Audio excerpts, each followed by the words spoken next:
எங்க அம்மா கூப்பிடுவாடா.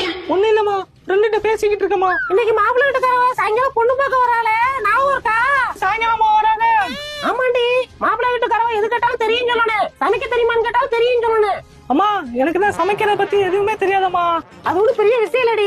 காய்கறிகள் எடுத்து அலசணும், அதை துண்டு துண்டா வெட்டணும், வெட்டின காய்கறிகள் எடுத்து குக்கர்ல போட்டு அதுல உப்பு, மஞ்சப்பொடி, பருப்பு இதெல்லாம் போட்டு 5 விசில் வர வரைக்கும் இறக்கி வச்சா சாம்பார் ரெடி. நான் அப்படியே சொல்றேம்மா.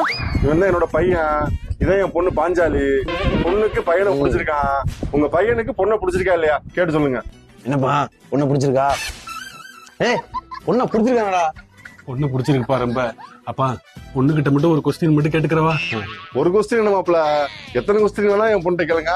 அம்மா பாஞ்சு, உனக்கு எங்க அம்மாக்கு சண்டை வந்தா எங்க அம்மாவை என்னமா பண்ணுவ? முதல்ல உங்க அம்மாவை அலசுவேன், அதுக்கப்புறம் உங்க அம்மா துண்டு துண்டா வெட்டுவேன், அதுக்கப்புறம் குக்கர்ல போட்டு மஞ்சள் பொடி, உப்பு, பருப்பு இதெல்லாம் போட்டு 5 விசில் வர விட்டு இறக்குவேன். அதுக்கப்புறம் உங்க அம்மா ரெடி.